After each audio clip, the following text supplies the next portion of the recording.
पुण्यानंतर आता मुंबईत hit and रनची घटना घडलेली आहे आणि या प्रकरणी पोलिसांनी आरोपीचे वडील, शिंदे गटाचा उपनेता राजेश शहा तसंच चालक राजऋषी बिडावत या दोघांना अटक केली आहे। तर राजेश शहाचा मुलगा आणि मुख्य आरोपी मिहिर शहा फरार असून पोलीस त्यांचा शोध घेत आहेत। वरळी नेहरू तारांगण परिसरात हा अपघात घडला आणि सकाळी प्रदीप नाखवा पत्नीसह मासे आणण्यासाठी दुचाकीवरून जात होते।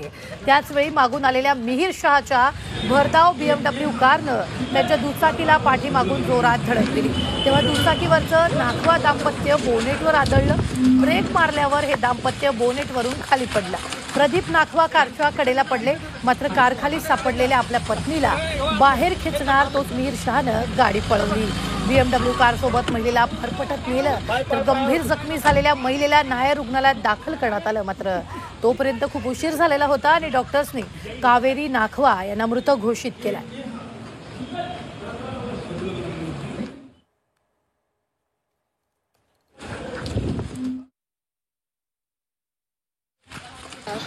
हो, सकाळी आमची गाडी येत होती तिकडनं, मी आणि माझी मिसेस बसलेलो 30 ते 35च्या स्पीडला एका कोपऱ्याने आम्ही चालत होतो। अचानक पाठीमागनं आला आणि धडकला आमच्या गाडीला धडकल्यावर आम्हाला समजलंच नाही काय झालं। आम्ही त्या बोनेटवर पडल्यावर मी त्याला हात मारला, थांब थांब थांब। त्यांनी पटकन ब्रेक मारल्यावर आम्ही दोघंजण खाली पडलो। तर मी डाव्या हाताला पडलो आणि तिला खेचणार तेवढ्यात त्यांनी ती गाडी तिच्या अंगावर चढवली आणि तिची फरफडत नेली। तिने सीजी हाऊस ते तुम्ही सी लिंक बघा किती लांब आहे, काय त्या बाईची अवस्था झाली सांगा। 2 पोरं टाकून गेली, आमचं कमावलं कोण नाही। तर या संदर्भात ताजे अपडेट देत आहेत आपल्या प्रतिनिधी सीमा आडे। सीमा, काय ताजे अपडेट आहे? मुख्य आरोपी अद्यापही फरार आहे, नेमकं काय? वरळी हिट अँड रन प्रकरणामध्ये जो मुख्य आरोपी आहे मिहिर शहा, तो खरं तर सकाळी अपघात झाल्यानंतर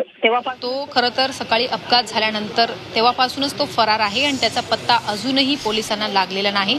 मात्र मिहिर शहा हा फरार झाल्यानंतर पोलिसांनी त्याच्या ड्रायव्हरला, त्याचसोबत त्यांच्या वडिलाला ताब्यात घेतलेलं होतं। दुपारनंतर कसून चौकशी झाली ड्रायव्हर आणि आरोपीच्या वडिलाची, आणि कसून चौकशी झाल्यानंतर काही वेळापूर्वीच ड्रायव्हर आणि मिहिर शहा याच्या वडिलावरती जो आहे गुन्हा दाखल करण्यात आलेला आहे। गुन्हा दाखल केल्यानंतर आता मेडिकलसाठी नायर रुग्णालयात त्यांना घेऊन गेलेले आहेत आणि त्यानंतर आता आपण बघणं महत्त्वाचं असणार आहे की मिहिर शहा हा कधीपर्यंत पोलिसांच्या ताब्यात येईल। खरं तर सकाळपासूनच जेव्हा अपघात झाला तेव्हाच त्यांनी त्या ठिकाणाहून पळ काढलेला होता, तेव्हापासून मुंबई पोलिसांकडनं त्याचा शोध सुरू आहे। मात्र तो फरार असल्यामुळे पोलिसांना अजूनही त्याचा पत्ता लागलेला नाही। त्यानंतर पोलिसांनी त्या ठिकाणी असलेल्या ड्रायव्हरला ताब्यात घेतलेलं होतं। त्यानंतर राजेश शहा जे आरोपीचे वडील आहेत त्यांना ताब्यात घेतलेलं होतं आणि कसून चौकशी वरळी स्टेशनमध्ये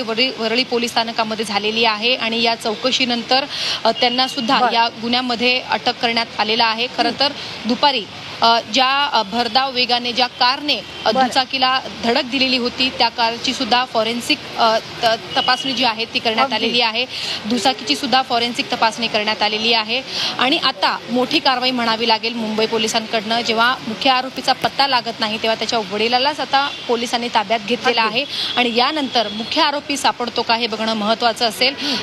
या कारवाई आता मुंबई पोलिसांकडनं पुढे आता ही कारवाई कशा पद्धतीने केली जाणार हे बघणं महत्त्वाचं असणार आहे। निश्चित धन्यवाद सीमा ताजे अपडेट देण्यासाठी। आम्ही वेळोवेळी तुमच्याकडून या संदर्भातले ताजे अपडेट जे ते घेत राहणार आहोत।